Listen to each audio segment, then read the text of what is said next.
예, 지금 ESS를 이재명 후보께서 말씀해 주셨는데요. 네. ESS 자체가 화재 사고가 빈번하기 때문에 어쩌면 지역별로 좀 혐오 시설 또는 기피 시설이 될 수 있다는 얘기가 있습니다.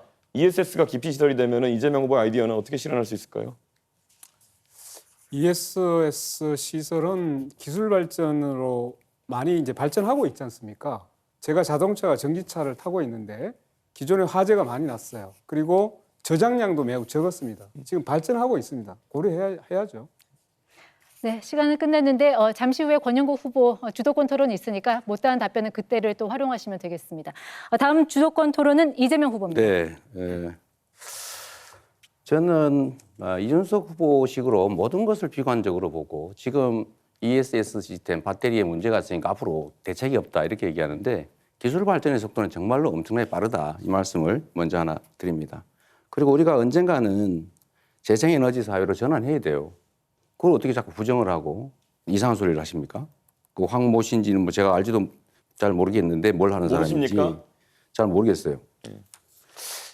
자, 제가 김문수 후보님이 한번 여쭤볼게요.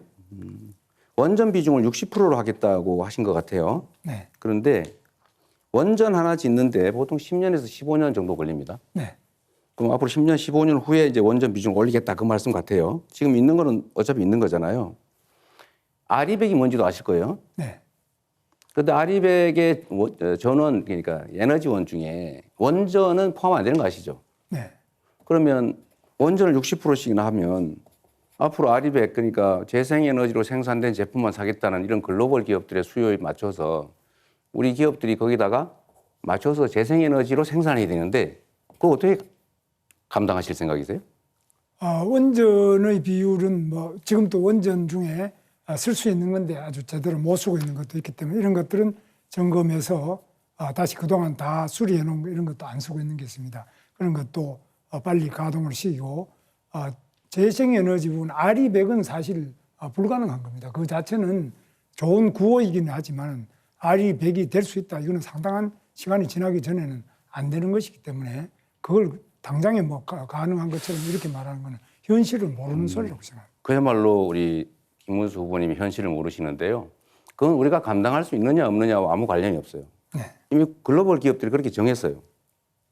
그리고 재생에너지로만 생산한 것만 산다. 이 원칙을 정했잖아요. 그걸 이미 하겠다는데 그럼 거기 우리 못한다 그러면 수출을 못하는 거죠. 정말 대책 없는 말씀이라는 지적을 한번 하고요. 그렇지 않은 잠깐만요. 많은 그 내용이 잠깐만 있습니다. 계십시오. 그리고 또 한 가지는 탄소 국경세라고 하는 그 제도를 넘으려면 역시 화석 연료를 뺀 재생에너지 비중을 높일 수밖에 없어요. 피할 수 없는 길입니다. 그러면 화석 연료로 쓰는 건 앞으로 제재가 있으니 안 되고 원전을 60%라고 그러면 어떻게 하시려고 그러세요? 한번 생각을 좀 깊이 잠깐만요. 좀 깊이 해주셨으면 좋겠다는 생각이 들고요. 그래서 역시 김문수 후보님도 지금은 그렇게 말씀하시지만 또 다른 데서는 에너지 고속도로, 국도 지방도로를 만들어서 에너지 산업을 키우겠다. 이렇게 말씀하셨어요. 그렇습니다. 원전 60% 하시겠다면서 또 이 말씀하셔서 다행스럽다고 생각합니다. 그래서 이거와 관련해서 제가 의견 좀 말씀드려 볼게요. 저는 이게 매우 훌륭한 공약이라고 생각해요. 그러니까 지금은 송전망, 전력망이 부족해가지고 호남 같은 경우는 2031년까지 재생에너지 발전을 금지해놨잖아요. 추가 그걸 안 해준단 말이에요. 그러니까 그 에너지 고속도로라고 하는 게 뭐 서울 간 고속도로를 말하는 건 아니고 조밀하게 고속도로들, 고속 송전망들을 만들어서 어디서나 재생에너지 생산할 수 있게 생산해서 쓰다 남은 것은 팔 수 있게 이렇게 해주자는 것이잖아요. 맞죠? 네, 맞습니다. 네. 그러면은 지금 이 공약을 하셨는데 이거는 아까 원전 60%하고는 좀 안 맞는 것 같고 또 한 가지는 구체적으로 그러면 어떻게 이 재생에너지 고속도로, 에너지 고속도로 이걸 만들어서 어떻게 산업 발전하겠다는 건지 좀 구체적으로 말씀해 주실래요? 지금은 이제 재생에너지를 생산하더라도 버려지는 부분이 많은데 이것을 어떻게 하든지 효율적으로 촘촘하게 연결해서 이 부분에 낭비가 없이 소요초로 제대로 가장 효율적으로 연결하는 그런 여러 가지 지역마다 또 그 어떤 좀 특성마다 다 다르겠습니다. 네. 그걸 맞춰서 하고 또 원자력 부분에도 지금 현재 그렇게 생각하시는 보다는 훨씬 더 빠른 속도로 원자력이 또 건설도 될 수 있고 재생에너지 관련된 예를 들어 우리나라 같으면 조력발전소 알겠습니다. 상당히 좋은 조건이 서해안 쪽에 많이 있습니다. 어쨌든 김문수 풍력도 후보님 말씀을 들어보면 꽤 말씀이 여기저기 충돌하는 느낌이 좀 든다는 말씀드리고요. 어쨌든 저는 김대중 대통령의 정부화 고속도로, 또 박정희 대통령의 산업화 고속도로에 이어서 이 재생에너지 사회를 준비하는 에너지 고속도로로 새로운 산업 시대를 열어야 되겠다 그런 말씀을 드립니다. 네, 다음 주도권 토론 김문수 후보 시작하시죠. 그렇습니다. 지금 재생에너지 부분에 대해서는 다들 뭐 좋다고 하지만 제가 생각할 때는 서해안에 있는 조력발전소, 뭐 경기도에도 시아오에도 조력발전소도 있고 더 좋은 조력발전의 조건을 우리 서해안에 많이 갖추고 있습니다. 그리고 풍력발전도 아직 훨씬 더 발전할 수 있는 소지가 많이 있다고 봅니다. 꼭 중국산 원자재 셀을 많이 쓰는 태양광 발전만이 꼭 좋다고 저는 보지도 않고요. 그래서 재생발전도 다양하게 많이 발전시킬 필요가 있습니다.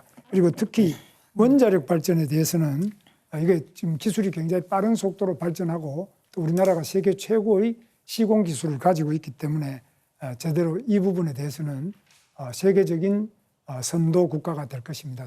많은 나라가 아까도 말씀드렸다시피 30개국 이상 많은 선진국들이 이 원자력 발전만이 정말 탄소 배출을 줄일 수 있는 가장 획기적인 방안이라고 보기 때문에 이 원전에 대해서 저는 이재명 후보께서 훨씬 더 긍정적이고 적극적으로 검토하셔야 되지 않느냐. 자꾸 재생에너지 이야기를 하시면서 태양광 이렇게 하면 다분히 그 태양광의 셀이 주로 중국제인데 이런 부분은 또 어떻게 하고 그 부작용은 또 어떻게 하냐는 많은 문제가 있습니다. 그래서 우리 국내의 기술로서 원자력 발전에 대한 관심과 적극적인 정책이 절대 필요하다고 저는 보고 있습니다. 여기에 대해서 좀 더 적극적으로 원자력 발전의 그 필요성, 그 건설 필요성, 또 SMR이든지 이런 새로운 기술에 대한 투자, 집중적인 국가적 지원이 필요하다고 보는데 여기에 대해서 우리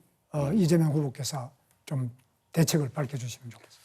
저는 원전이 위험한 에너지라는 점에 대해서는 뭐 생각이 여전한데, 다만 우리의 현실이 있기 때문에 이미 지어진 원전들은 계속 잘 쓰자. 그리고 가동 연한이 지났더라도 영광처럼 안전성이 담보가 되면 뭐 더 쓰는 것도 검토하자 이런 입장이고요. 그렇다고 지금 추가로 원전을 국내에 어딘가에 짓는다면 그 어디 터가 있냐 이렇게 묻고 싶습니다. SMR 또 이런 것들은 그건 연구해야죠. 우리 그 예산을 다 통과시켰잖아요. 그러니까 에너지 믹스가 필요하다. 어느 걸 배제할 게 아니라 적정하게 섞어 쓰자 이런 입장입니다. 네. 그런데 원자력의 위험성을 자꾸 이야기를 많이 하시는데 문재인 대통령이 그 때문에 결국 탈원전 했지 않습니까? 원자력이 위험하지만은 가장 안전한 에너지죠. 석탄 발전은 위험 안 합니까? 위험 안 한 게 어디 있습니까? 그러면 재생에너지가 위험 안 합니까? 그래서 그 안전성을 자꾸 이야기하면서 원자력 발전의 위험성을 무슨 판도라 영화 같은 거 이런 것처럼 그런 공상 과학 영화 이런 것들을 보고 그거 굉장히 위험하다. 아니면 과거에 기술이 아주 부진할 때 그때 원자력이 위험하다 했는데 원자력 혹시 안전연구소라든지 원자력 발전하는데 이런 데 가보셨습니까? 꼭 그걸 가봐야 아는 것은 아닌데 가봐야 가보지는 알죠. 않았어요. 가보지는 않았지만 네. 실제로 그 처리 후 연료 그 핵폐기물 그거 정말 위험하잖아요. 처리 못하고 지금 쌓아놓고 있지 않습니까? 또 실제로 폭발 사고는 안 날 거라고 다 조심했죠. 일본인들 조심하지 않았겠어요? 최선을 다했겠죠. 그러나 폭발했고 결국은 지금 한반도까지 피해를 입히는 게 현실이다. 근데 잠깐만요. 예. 체르노빌도 마찬가지죠. 지금 다른 나라에 이 사고들이 많기 때문에 가급적이면 재생에너지로 비중을 올린 게 맞다. 이런 생각 말씀드리는 거예요. 그런데 후쿠시마는 그 폭발을 게 아니지 않습니까? 그건 해일로 인해 가지고 바다 속에 지진이 로 인한 해일 때문에 그것이 누수가 되고 많은 문제가 발생한 것이 원자력 발전소가 폭발한 것도 아니고 우리나라 원전의 시공 능력은 세계 최고 수준 아닙니까? 그래서 저는 이재명 후보께서 앞으로 정책을 하시더라도 반드시 현장을 가봐야 된다. 원자력이 위험하다고 하려면 원자력 발전소로 가보든지 원자력 연구소도 대전에 가실 때 한번 들러보세요. 그리고 경상도 가시면 표만 보지 말고 원자력 좀 가보셔야지만 거기서 저 사람이 정말 제대로 미래를 알구나. 그거 뭐 얼마나 고리, 경주 뭐 또 울진 얼마나 원자력 많습니까? 가시는 김에 뭐 한번 들러가지고 이게 정말 안전하냐, 사실이냐 이렇게 확인하는 것이 절대 필요하다고 보고요. 우리 이준석 후보님 어떻습니까? 원자력의 그 위험성에 대해서 과장된 이런 우리 미신 같은 게 많이 있다고 보는데 이거 어떻게 하면 좀 카이스트 같은 데서도 이런 연구도 좀 하시는 거 아닙니까? 당연하죠. 그리고 이재명 후보가 아까 원전을 가보지도 않았다라고 말씀하시는 것에서 얼마나 이념에 경도되어 가지고 원전에 대한 오해를 하고 계신지를 좀 우리 국민들께서 아실 것 같다 이런 생각이 듭니다. 지금 아까 제가 물어봤을 때도 탈석탄 감원전 하겠다 그러면 기저전력을 어떻게 마련하겠느냐. 거기에 대한 대안이라면은 조금 더 깨끗한 원자력 에너지, 예를 들어 핵융합이나 이런 것들이 나올 줄 알았는데 그것을 진행하겠다는 이야기가 아니라 결국에는 풍력, 태양광 이렇게 해서 우리나라에서 경제성이 떨어지는 선택들을 하겠다고 하는 것이거든요. 우리 김문수 후보 잘 아시겠지만은 그 유럽의 북해나 이런 데 가면은 정말 양질의 풍력 자원이 있고 그를 통해 가지고 재생에너지 비율을 높여나가는 나라도 있지만은 대한민국 같은 경우에는 지난 토론에서 제가 지적했지만 태풍의 경로상에 남해안 그 풍력 발전소들이 위치하게 되는 것이고 태양광 발전 조건 같은 경우에는 다른 나라보다 안 좋은 것이 사실입니다. 그럼 이게 나중에 다 비용이 돼가지고 우리 산업이 사실 전기요금에 얼마나 많은 영향 받습니까? 산업에 대한 이해도 없이 말 그대로 이념에 경도돼가지고 탈원전, 감원전 그리고 재생에너지 확대 이런 거 얘기하는 거는 지금 기업하시는 분들이 아니면 뭐 작은 사업하시는 분이 들으시면요. 아이고 이거 우리 전기요금 200원, 300원으로 오르는 얘기구나 이렇게 받아들이실 겁니다. 예. 그래서 저는 생각에 지금 제일 문제가 되는 게 재생에너지도 좋고 태양광도 좋은데 여기에 운동권 출신 제 후배들도 많이 그걸 하는데요. 이런 부분이 어떤 비리의 온상이 돼서 안 되고 특히 이런 부분에 네. 김문수 후보 주도권 토론 시간 다 끝났습니다. 이제 권영국 후보 주도권 갖고 토론 시작해 주시기 바랍니다. 네네. 먼저 이준석 후보에게 먼저 묻겠습니다. 제가 듣다 보니까 이준석 후보는 꼭 자기 지식 자랑하러 여기 나온 거냐라는 생각이 들 정도예요. 하나 묻겠습니다. 이념의 문제로 이 원전과 재생에너지를 바라보는 것은 누가 그렇게 이념의 문제로 봅니까? 굉장히 당황했습니다. 후보님 공약집 어디에도 기후 공약은 보이지 않았습니다. 선관위에 제출된 10대 공약을 샅샅이 들어봤는데 없었습니다.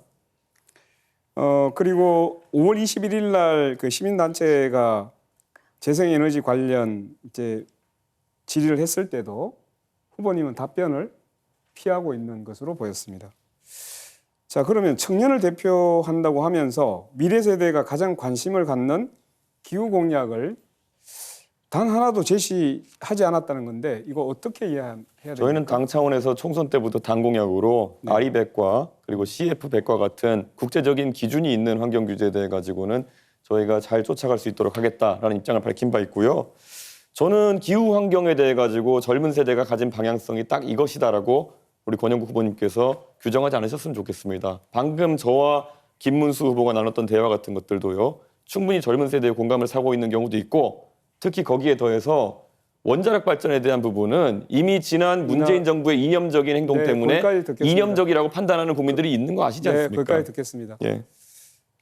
지구를 살리겠다라고 나서고 있는데 그것을 이념 문제로 치부한다는 것은 오히려 이준석 후보가 지금 기후 문제와 에너지 문제를 이념 문제로 갈라치고 있는 거 아니냐라는 말씀을 하나 드리겠습니다. 그리고 제가 왜 그러면 당에서 했던 것을 후보 공약에는 하나도 집어넣지 않았을까? 혹시 단일화를 염두에 둔 거 아닐까요? 이런 질문이 들었어요. 기후 공약이 없으면 단일화하는 겁니까? 그래서 제가 별칭 하나를 한번 드리겠습니다. 네. 기후 없는 이준석 어때요? 굉장히 좋은 것 같은데. 자, 그러면 다음 이재명 후보에게 묻겠습니다. 2024년 현재 발전 산업의 46%가 민간 기업이 소유하고 있습니다. 이런 추세라면 2040년에는 외국계 자본과 대기업이 발전 산업의 90%를 차지하게 될 겁니다. 자, 국부가 유출되고 대기업의 배만 불려주게 되는데 민영화로 당연히 전기료는 올라가겠죠. 이렇게 되면. 그 피해는 국민들에게 전가될 겁니다. 재생에너지 해상풍력 사업이 특히 그렇습니다. 이 민영화가 아니라 공공이 50% 이상 주도해야 한다고 저는 생각하고 있습니다. 후보님, 제 의견에 동의하십니까? 그 비율이 얼마인지는 뭐 논의해 봐야 되겠지만 저는 최소 30% 정도를 해당 지역 주민들에게 사업권을 주는 게 맞다. 지금 신안 같은 경우는 그걸 통해서 햇빛 연금이라고 주민들한테 배당을 해주고 있지 않습니까? 저는 그건 대폭 확대해야 된다고 생각해요. 자, 그러면 우리가 이제 이 공공이 주도하느냐 네. 아니면 민간 대조합원이 주도하느냐에 따라 가지고 결국 나중에 보면 전기료를 결정하는 게 민간이냐 그렇습니다. 대자본이냐 여기에 따라서 매우 위험한 상태가 될 거라고 보거든요. 그렇습니다. 이것을 주도하기 위해서는 공공주도 에너지로 갈 수 있도록 그렇게 한번 검토를 부탁드리겠습니다. 네, 뭐 저도 전적으로 다음으로 공감합니다. 하겠습니다. 자, 기후난 개발로 인해서 대한민국이 심각한 몸살을 앓고 있습니다. 부산 가덕도 제주 2공항, 세왕금 흑산도 신공항 이런 데 많이 있습니다. 네. 자, 얼마 전에 제주항공 참사 원인은 조류 충돌이었다. 그리고 가덕도는 무안보다 조류 충돌 위험이 246배, 세방금 공항은 610배나 높은 지역입니다. 게다가 가덕도 공항은 이미 그 현대건설 컨소시엄이 건설 공사기간 연장을 요청했다가 취소됐습니다. 네. 자, 그러면 이 사업은 전면 재검토해야 되는 거 아닙니까?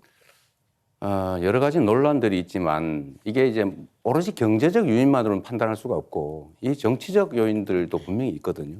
근데 이게 만약에 가덕도 신공항을 취소하는 상황이 발생하면 이 국토 균형 발전이라고 하는 그 전략적 목표 또 지역 소외 또는 정치적 분란 이런 것들 때문에 더 큰 손실이 발생할 것 같아요. 어쩔 수 없이 그냥 진행을 보완해 가면서 해야 되지 않을까 싶습니다. 예, 이재명 후보님한테 그런 말씀을 들어서 대단히 유감입니다.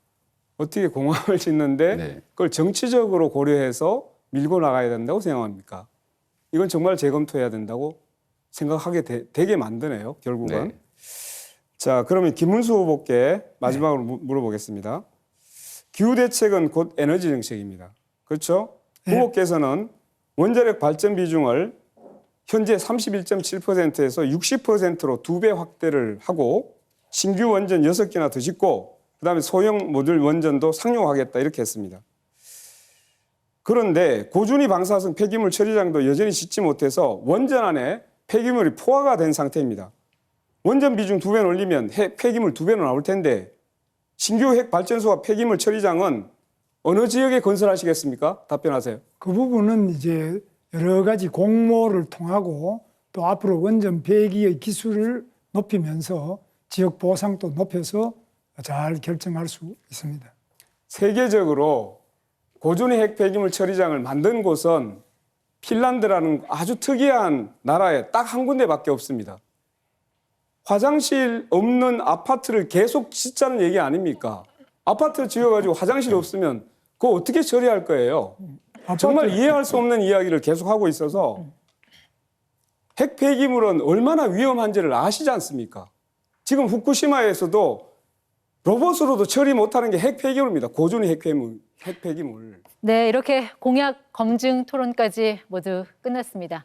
하고 싶은 말씀 다 하셨는지 모르겠습니다. 마무리 발언 1분씩 드리겠습니다. 자, 이재명 후보부터 말씀해 주시죠.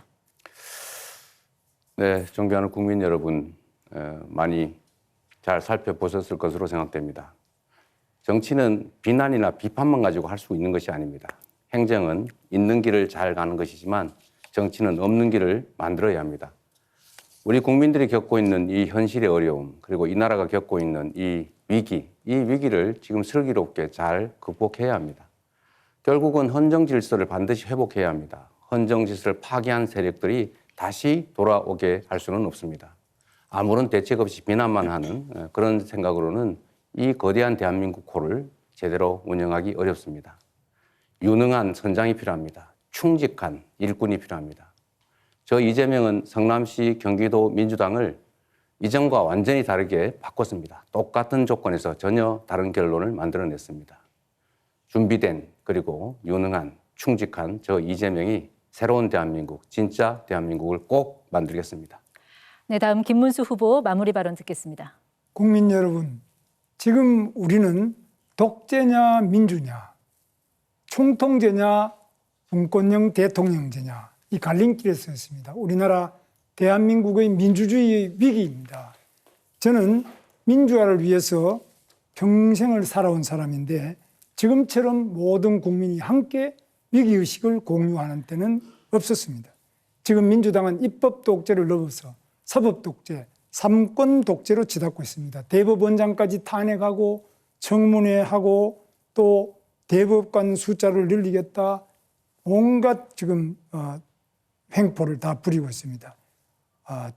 대통령까지 된다면 이런 사람들이 입법, 행정, 사법을 모두 장악해서 이재명 독재, 바로 총통 독재를 할 수 있지 않겠습니까? 누가 막을 수 있겠습니까? 국민 여러분, 6월 3일 저 김문수와 함께 이 대한민국의 민주주의를 지키고 독재를 막아냅시다. 감사합니다. 네, 다음 권영국 후보입니다. 국민 여러분, 오늘 토론만으로 다 담지 못한 절박함이 많이 남아 있습니다. 지금 하나오션 조선 하청 노동자 김영수 70일째, 세종호텔 해고 노동자 고진수 100일째, 구미 한국옵티칼 해고 노동자 박정혜 502일째, 아직도 하늘에서 고공농성 중입니다. 식량 주권이 위협받는 농촌, 농민들은 자기 결정권과 참여 농정을 요구하며 절규하고 있습니다. 성소수자들은 여전히 차별과 배제로 고통받고 있습니다. 민주유공자법 육아협 부모님들, 차별과 싸우는 장애인 활동가들, 비동의 강간죄를 요구하는 성폭력 피해 생존자들, 직장 내 괴롭힘 피해자 고오요한나 유가족들, 시간이 없어서 다 말하지 못해 너무나 가슴이 아픕니다. 저 권영국과 민주노동당은 이들에게 기댈 언덕이 되겠습니다. 저에게 힘을 모아주십시오. 감사합니다. 끝으로 이준석 후보 마무리 발언입니다. 오늘 토론은 어떻게 보셨습니까? 선택은 하셨습니까? 국가 재정을 아무데나 펑펑 쓰자는 후보입니까? 아니면 꼭 필요한 곳에 효율적으로 쓰자는 후보입니까? 저는 오늘 노무현 대통령 서거 16주기를 맞아 그분의 말씀으로 이 토론을 시작했습니다. 그리고 이제 다시 그분의 말씀으로 토론을 마무리하고자 합니다. 부끄러운 줄 알아야지. 나라를 이렇게 엉망으로 만드는데 공동의 책임이 있는 사람들이 빨강과 파랑으로 옷 색깔만 다르게 입고 나타나서 서로 권력을 다투는 염치 없는 세상에서 노무현 대통령의 목소리를 꾸짖습니다. 정말 부끄러운 줄 알아야지. 양쪽 껍데기를 말끔히 청산하고 이제 새로운 세대가 나라의 미래를 책임질 시간입니다. 저 이준석이 나아갈 길 멀고 험해도 깨치고 나아가 끝내 이기겠습니다. 도와주십시오.